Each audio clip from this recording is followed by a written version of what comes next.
I'm going on an adventure. So there's only one way to figure it all out. Unzip the archaeology. Make it naked.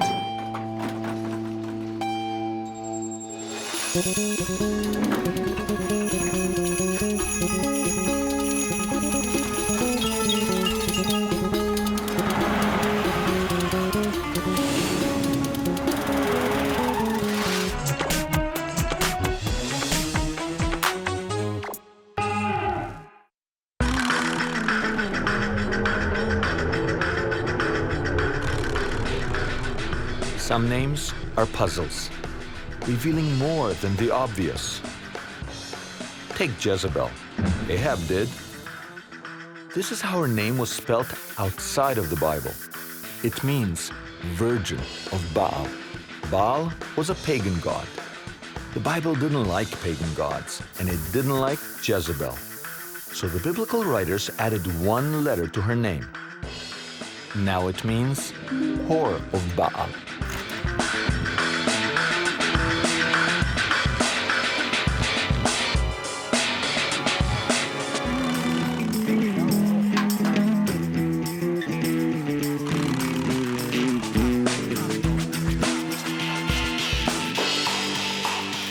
Jezebel, a name handed down in infamy. She was Queen of Israel and one of the Bible's wickedest women. So here are our questions. 1. Was Jezebel really so bad? 2. Who were her people, the so-called Phoenicians? And 3. Does a tiny, mysterious piece of ivory hold the key to Jezebel's legend? Is it an image matching the biblical description of Jezebel's cold-blooded preparation for death? She painted her face and looked out a window. They threw her down and her blood was sprayed on the wall. That's Jezebel's end. But let's start at the beginning. This is Jezebel's biblical tale. Ahab married Jezebel. Ahab, king of Israel. Jezebel, Phoenician princess and pagan priestess. Phoenicia bordered Israel, but they were very different lands. The Israelites worshipped one god. The Phoenicians preferred a pantheon of pagan idols. So when Ahab married this pagan queen, she became a threat to the one God of Israel. Jezebel brought pagan worship into Israel. And who would answer that threat? Jezebel's mortal enemy, the prophet Elijah. But what's in a name? Actually, everything you need to figure out why these two couldn't get along. Jezebel and Elijah fought one of the Bible's greatest battles, a fiery fight for Israel's soul. Finally, Jezebel meets a ghastly end, thrown from a window and eaten by dogs. That's what the Bible says. But first things first, we start our search for Jezebel here on the Mediterranean seashore in northern Israel. Who was Jezebel? Who are her people? Right there. See there? Where the tents are? Right there. Next to that, beach. These people don't even know it. They're sitting around, they're bathing. They don't understand that right over there, they're unearthing the biblical city of Dor. 3,000 years ago, Dor was a great port. At digs like Dor, we learned that the Phoenicians were expert architects. In its heyday, Dor had some of the biggest buildings in the Mediterranean. If you're looking for Jezebel, my best guess is I'm standing on her wall, or a wall of her period. This is Jezebel's wall? That's the best candidate I have so far for Jezebel. Professor Sharon directs the dig here at Dor. He's uncovered pottery from Greece, Italy, and even North Africa, proving why Jezebel's people are so famous for their trading and seafaring. Jezebel is famous for her sultry ways. Oh, great. Like you found like slinky lingerie? How do you know that it's Jezebel? Well, no, we found just the boring potsherds. This is a fragment of a cooking pot. Oh, so what does this tell you? This is a cooking pot. This you saw it picked up right here by Professor Sharon as we speak. Now, when Jezebel went shopping for cooking pots, I doubt she went shopping. Well, when she had somebody shop for cooking pots. She Yeah, but probably shopped for finer things. But Yeah. she sent out her maid and she said, could you please pick up, I'm short on Iron Age 2A cooking pots. Bring some over. Bring some over. And that's how you know that this... Right. Okay. She probably wouldn't have found anything else in the market. So. It would have all been because she was living in Iron Age Right. 2A. So, I see. This dig has taught archaeologists a lot about Phoenicia's trading empire. Jezebel wasn't just a religious threat. Her people, the Phoenicians, were a commercial threat because they were the most advanced sailors of the time. 3,000 years ago, they sailed from the coast of Israel to Spain, connecting east to west. The amazing thing is that they did it during the Dark Ages. No, much darker than that. A Dark Ages of biblical proportions. It happened around 3,200 years ago. Around 1200, there's this huge worldwide, or at least Mediterranean-wide catastrophe. We don't know what really happened, do we? We don't know what really happened. No one knows what caused the biblical Dark Ages. Theories range from plagues to barbarian invasion. Whatever it was serious enough to knock the reigning empires out of the picture. All the big disappear. empires. All the big empires basically collapse, and new players enter the scene. Two of the new nations on the block were the Israelites and the Phoenicians. From the start, they competed for land and power. Here at Dor, we're digging up clues to that power 3,000 years later. But what are we gonna find?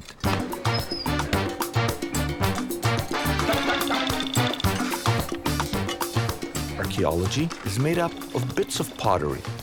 But we're lucky with the Phoenicians. They left us something interesting. The Phoenicians settled across the Mediterranean as far as North Africa. Here, in today's Tunisia, we find part of the reason for Jezebel's bad image. Here, the Phoenicians sacrificed their own children.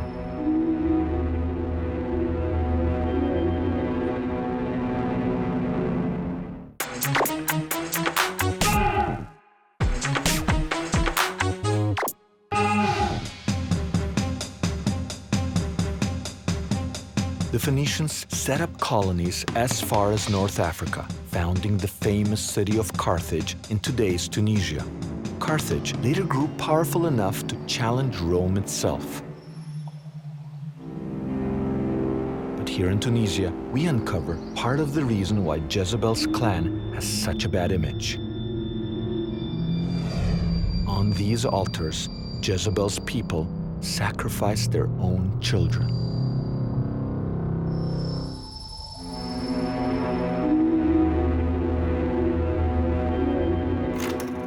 Gabi Barkai is an archaeologist at Bar Ilan University in Tel Aviv.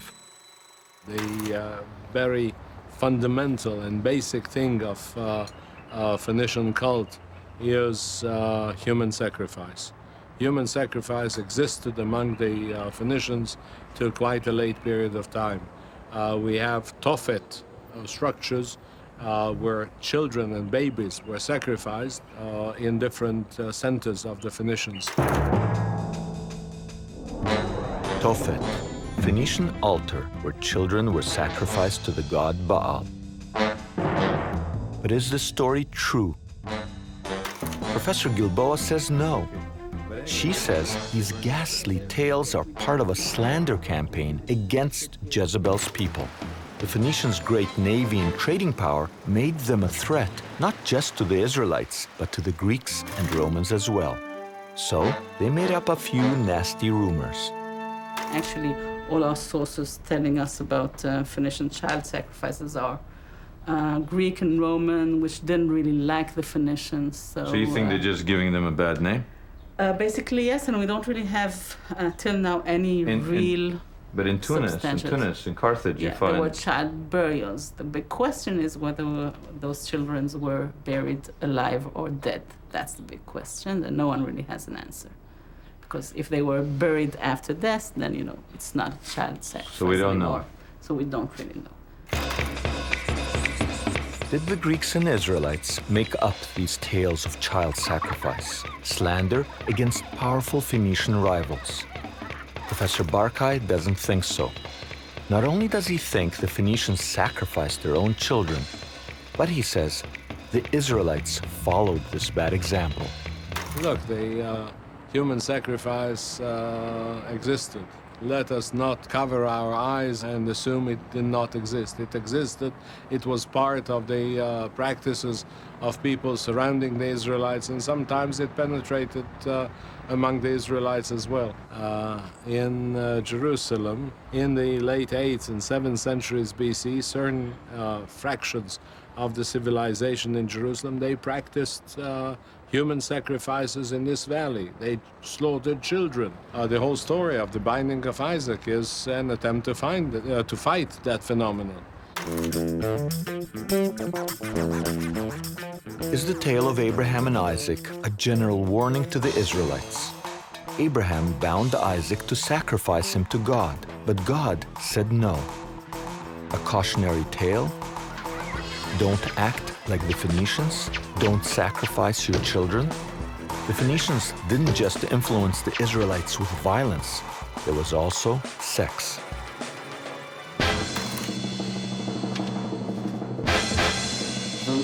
So this is it. These are cultic objects, and this one dates from the time of Jezebel. Right? And it's ivory, complete with pubic hairs, and a necklace. So Otherwise completely naked. Naked. So we've got here something that, reflects fertility cult. Yeah. These idols were foreign to Israelites. The Israelites weren't supposed to worship fertility goddesses. But these are the idols that the Queen of Israel, Jezebel, would have worshipped. So Jezebel was into that kind of stuff. Yep. And Ahab married her, and he didn't mind. Obviously not. You find these things, very similar figurines in Israel and in Judah. So apparently the prophets may not have been very happy about it, but these types of cults were going on all the time, and they were heavily Phoenician influenced. And you assume that they thought that having these things at home, maybe under your bed or over your bed, would help with fertility? Probably. Or improve your sex life, who knows? Because of fertility, they probably didn't separate that from, it's connected to life, giving life. It's so they connected to life, to giving life, and it's connected to religion. Again, you're looking at it from modern Judeo-Christian morality point of view, which was completely foreign to them. Phoenicians influenced the Israelites. King Ahab's marriage to Jezebel personified this. As Queen of Israel, Jezebel was a unique threat. Most threats came from outside. They were military, Egyptians attacking with chariots. But Phoenicians threatened from inside, intermarriage, a blending of faiths. The prophets didn't like this. What could they do? Jezebel held the power. And the conflict is about to go electric.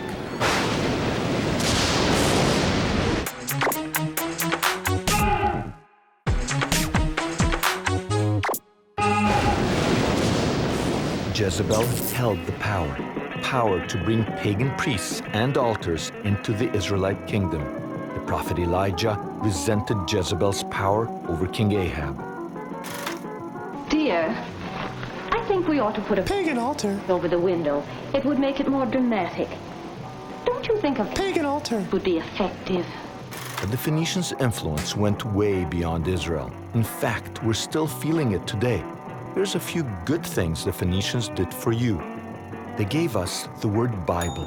It comes from the Phoenician city of Byblos. They also taught the Greeks the alphabet. And the Phoenicians perfected glassmaking. Glass, pottery, they've been digging a door for 20 years. But are there many Phoenician treasures left to find? Can I try my hand at finding a treasure, a Phoenician treasure? Sure. Am I doing a good job? You are. This is the excitement of archaeology, folks. Oh, I hit something. Listen. It looks like a sculpture. A Phoenician sculpture of Jezebel. Keep hitting it. It's just a rock. This is tedious, you know? It's like hard. In the movies, they find it instantly. Oh, don't give up. So let me get this straight. I found something here? And enough of it to be able to determine what the entire vessel is. Ladies and gentlemen, naked archaeology in action. This is actually a nice piece. Look at it. Isn't that beautiful? I can't believe you really came here for just a few seconds and found these beautiful things. Yeah, it's a handle, and it's intact. I hope you'll come back sometime. Bring your good luck with you. I'm good to go? Good to go. It's nice, eh?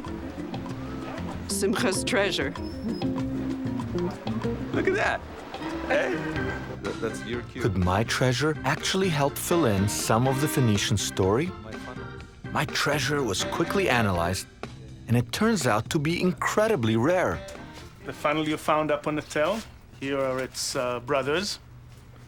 Oh, so this is very similar to what I found, right? It's almost identical to what you found. We have fragments of others, but these are the only. These and the one you found the third complete one so far. In 20 years of excavation, that's pretty spectacular. Are you serious? Almost. That's pretty good. So in 20 years of excavation, mine was only the third one of its kind? Of its kind in this site. My discovery won't rewrite history, but its rarity demonstrates that there was both common and elite pottery. Speaking of the elite, Jezebel didn't just bring fancy pottery into Israel, but also the worship of Baal. Things got so bad that Elijah finally took a stand. It was a battle for the soul of the nation. Elijah versus Jezebel. A showdown with all the Eastern fixins. And now the story of a barbecue of biblical proportions. Elijah decides to take on, in a kind of Super Bowl of prophecy, 400 of Baal prophets. So what he does, he challenges them. All the people of Israel are all around. They go on top of Mount Carmel, right down the coast. He stands there, he says, okay, here's the deal. We'll build altars. I'll put my bull on my altar. You put your bulls on your altars. Call on your God to throw fire from heaven. If he's really God, he should do it. If not, we'll see who the real God of Israel, the real God of the universe is. Imagine the scene. All the Israelites around the mountain. These altars, bulls on top. Those guys are jumping and they're screaming and they're yelling. Come on, fire. Come on, God of Baal. Come on, do your thing. Nothing. He starts taunting them, Elijah. They try everything. No fire. Then he says, now watch this. He raises his hands. He calls on the God of Israel. Bam! Fire consumes the bull. All the people go, we were making a big mistake. Not Jezebel, Elijah. And then he kills all the prophets of Baal. That really makes Queen Jezebel mad. And she goes chasing after the prophet Elijah. Elijah's bull went up in smoke. He won the battle of the barbecue. He defeated Jezebel's pagan prophets. Jezebel flew into a rage, vowing to kill Elijah. But Elijah the prophet made a prophecy that Jezebel would be eaten by dogs. Some ancestor of yours had a really great Jezebel meal, didn't he? And when we come back, Queen Jezebel's nasty aunt. And the mystery of the ivory.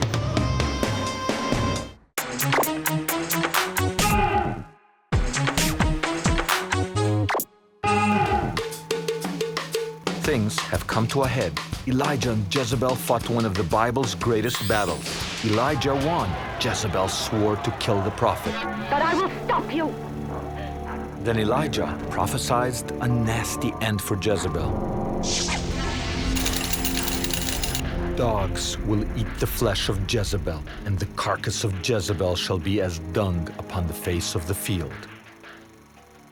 Jezebel's final act went like this. Ahab dies in battle. Jezebel reigns briefly as queen mother. But certainly, I've been told that before. The Israelite soldiers rebel and set out to get rid of their pagan queen. Our combined armies have never been as strong and united as they are now. Our men have never been more anxious to fight. Jezebel sees her assassins coming, she does something, well, peculiar. Something that would frame her image for all time. She doesn't run, hide, fight, negotiate. Instead, she painted her face, tied her hair, and looked out a window. This is one of the most outstanding examples of a biblical image matched by the archaeology. That is an absolute icon. It's a central image that comes up over and over and over in the ancient Near East.